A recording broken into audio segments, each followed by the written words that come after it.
کیونکہ آپ کو پتا ہے کسنجر نے ان کو کیا کہا تھا، سب کو پتا ہے، یہ تاریخ کا ایک حصہ ہے کہ آپ پھر اس کا ایک ہسٹری کا ایک ایگزامپل بنو گے اور اچھا ایگزامپل نہیں بنو گے۔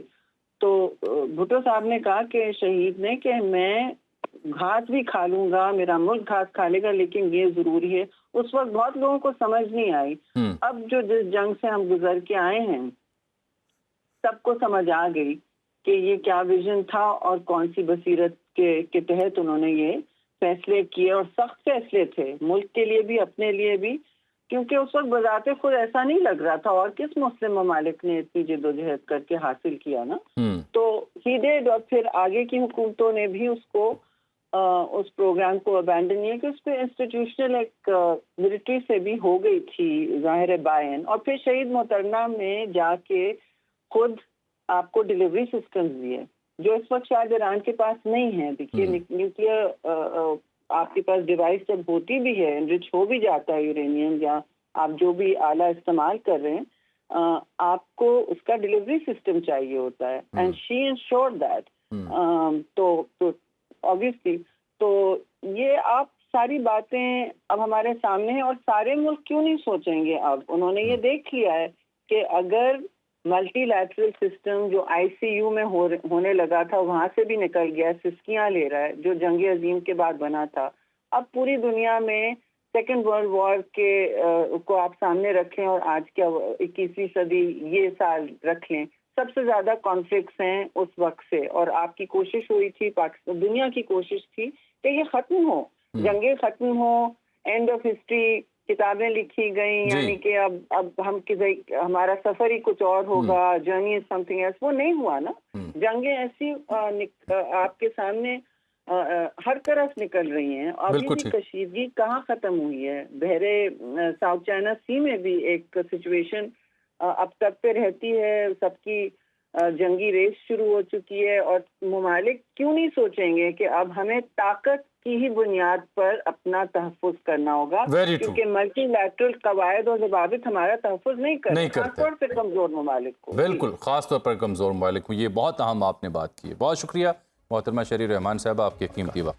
آگے بڑھتے ہیں، اور آج کا ایک اور اہم موضوع جو ہے وہ پاکستانی سیاست سے جڑا ہوا ہے۔ جنگ تھی پاکستان بھارت کی، پھر ایران اسرائیل کے اس بیچ میں سیاسی منظرنامے پر زیادہ گفتگو ہو نہیں سکی، لیکن آج بہت بڑی خبر یہ آئی کہ جب محترمہ علیمہ خان صاحبہ سے ایک صحافی نے سوال پوچھا، جس طرح سے کے پی اسمبلی میں بجٹ پاس کروانے کی کوشش کی جا رہی ہے، علی امین گنڈا پور کے کردار کے اوپر ورکر سپورٹر سوال اٹھا رہا ہے، اور ان سے ملاقات کیے بغیر یہ ایک الزام لگایا جا رہا ہے کہ بجٹ پاس کر لیا گیا، حالانکہ عمران خان صاحب نے کہا تھا ان کی پارٹی کے بقول کہ ان سے ملاقات ہو، ان سے منظوری لی جائے تو بجٹ پاس ہوگا۔ اس سلسلے میں پی ٹی آئی کے اندر، قیادت کے اندر، سوشل میڈیا، ورکر سپورٹر کے اندر ایک اضطراب ہے، ایک پریشانی ہے، اور اسی کو محسوس کرتے ہوئے آج اب علیمہ خان صاحبہ سوال پوچھا گیا کہ کیا یہ جو کچھ ہوا کے پی اسمبلی میں، اس سے مراد یہ لی جائے کہ مائنس عمران ہو چکا ہے؟ تو وہ قدر توقف کے ساتھ کچھ دیر خاموش رہیں، اور پھر انہوں نے کہا کہ میرا تو خیال یہی ہے کہ عمران خان کو مائنس کر دیا گیا ہے، اور پھر انہوں نے کہا کہ جو قیادت ایرانین ایمبیسی گئی پی ٹی آئی کی، ان کے لیے سوچتی ہوں کہ ایران والے کیا سوچتے ہوں گے، جو اپنے لیڈر کے لیے نہیں کھڑے ہوئے وہ ہمارے لیے کیسے کھڑے ہوں گے۔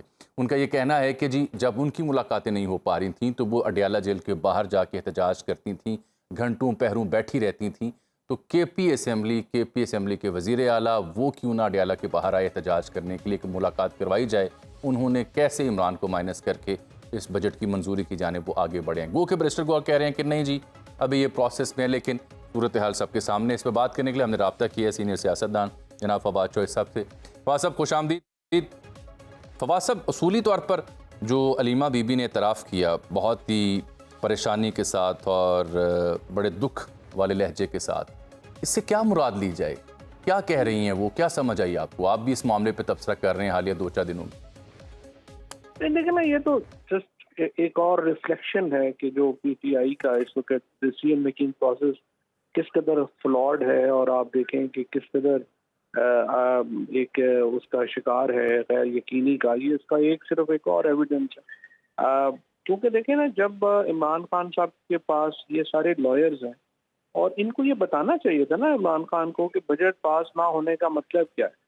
میں نے تو اس لیے یہ کہا تھا کہ ممکن نہیں ہوگا اسمبلی کے لیے اگر وہ حکومت میں رہنا چاہتے ہیں، اور اگر عمران خان یہ سوچ سمجھ کے اس نتیجے پہ پہنچے کہ اس نتیجے میں حکومت ختم ہوتی ہے تو ہو جائے، تو پھر تو دیکھیں عمران خان کے فیصلے کو منوان تسلیم کرنا چاہیے، کیونکہ تمام جو لوگ ہیں وہ تو عمران خان کے نام پہ ووٹ لے کے آئے ہیں، اور بہت بڑی ناکامی ہے علی امین گنڈا پور کی اور خیبر پختونخوا اسمبلی کی کہ وہ آج 2 سال سے عمران خان کو رہا نہیں کروا سکے۔ 1.5 سال ہو گیا انہیں اب اقتدار میں۔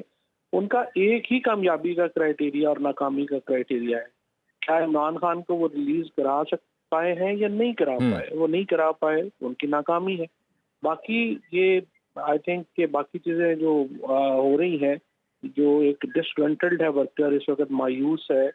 اب خان صاحب نے خود بھی جو فیصلے کیے ہیں اس کے نتیجے میں انہوں نے پولیٹیکلی میچور لوگوں کو ایسے ٹاسک دیے ہیں جو وہ پورے نہیں کر سکتے تھے، اور آج جو پی ٹی آئی کی اس وقت جو حالت ہے اس میں بہت بڑا ان فیصلوں کا بھی ہاتھ ہے جو ان لوگوں کو لگا کے کیا گیا۔ آپ مولانا فضل الرحمان کے اوپر تو آپ اعتماد درکنار، آپ شاہ محمود قریشی کے اوپر کی ذرا پولیٹیکل حیثیت بتائیے مجھے، پارٹی میں کیا ہے، محمود الرشید کی کیا ہے، اعجاز چودھری صاحب کی کیا ہے، یاسمین راشد کی کیا ہے، کیا ان لوگوں کا ان پٹ لینے کی کبھی ضرورت بھی محسوس کی گئی کہ یہ 2 سال سے جیل میں ہیں؟ پھر باقی لوگ جو پولیٹیکل پرزنرز جیلوں میں ہیں ان سے کبھی کسی نے رابطہ ہی نہیں کیا۔ تو ایک تو ایسے لوگوں کو لگایا گیا جن سے خود کچھ سیاسی تجربہ نہیں تھا، اور وہ اسی پہ نہیں ہے، وہ کسی ایسے بندے کو بات کرنے کے لیے بھی تیار نہیں ہے جن کا تجربہ ہے۔ مثلا آپ دیکھیں نا، انہوں نے کس وقت جو ہے یہ جو جیل میں لوگ قید ہیں ان کے پاس جانا چاہیے تھا نا، اور پوچھنا چاہیے تھا کہ آپ اس کے بارے میں بڑے فیصلوں سے پہلے ان لوگوں کا ان پٹ ہی نہیں لیا جاتا۔ عمران خان کے پاس جانے سے پہلے ان لوگوں سے مل کے آنا ضروری تھا کہ وہ بتائیں کہ عمران خان کو کہ وہ ان کی کیا خیالات ہیں۔ تو یہ تو پارٹی ایک بالکل تباہ و برباد ہو گئی، اور صرف اس لیے تباہ و برباد ہو گئی ہے کہ جو بڑے عہدوں کے اوپر لوگ لگائے گئے ہیں وہ ٹوٹلی انکیپیبل ہیں ڈیلیوری کے۔ میں نے تو پچھلی میٹنگ میں بھی خان صاحب کو یہی کہا کہ آپ دیکھ لیں اور دیکھ لیں کتنے دیر آپ ان کے ساتھ چل سکتے ہیں، بٹ انفارچونیٹلی ان کے ہوتے ہوئے مجھے تو کوئی امید نہیں کہ کوئی اسٹریٹجی بن سکے۔ حکومت تو بری ہے ہی، ظلم جو ہے وہ تو ہو ہی رہا ہے، عدالتیں تو قید ہیں ہی، بٹ انہی سچویشن میں پھر آپ نے اپنی پالیٹکس کرنی ہے فی الحال۔ جیسا یہ درست آپ نشاندہی کر رہے ہیں، ہمارے سے پہلے پروگرام جب بھی آپ آئے اسی موضوع پہ آپ نے بڑا تفصیل سے بات کی ہے، مولانا کے بارے میں بھی آپ ان سے ملتے رہے، باقی قیادت تو ان کے ساتھ اعتماد کا رشتہ ہی قائم نہیں کر سکی۔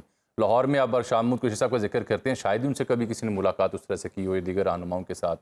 پھر نئی اپوائنٹمنٹس یہاں کی گئی ہیں پاکستان بھر میں، پنجاب میں، وہ میرا نہیں خیال کہ عمران خان صاحب سے مشاورت کے بعد کی گئی ہیں، خود اسی دستیاب قیادت نے کی ہیں۔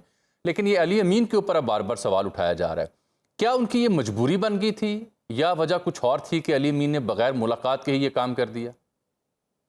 دیکھیں، علی امین چیف منسٹر ہیں، وہ چاہتے ہیں حکومت کنٹینیو رہے اور ہم جو ہے وہ اقتدار میں رہیں، لیکن اگر یہ حکومت عمران خان کو باہر نہیں لا سکتی تو تحریک انصاف کے ورکر کو کیا دلچسپی ہے کہ یہ حکومت رہے یا نہ رہے؟ بالکل علی امین گنڈا پور وزیر اعلیٰ رہیں یا نہ رہیں، میرا یا جو پی ٹی آئی کے ورکر ہے جو عمران خان سے جڑا ہوا ہے اس کا تو یہ کنسرن نہیں ہے نا کہ حکومت رہے یا نہ رہے، اور اس طرح سے ممبر پارلیمنٹ میں رہیں یا نہ رہے۔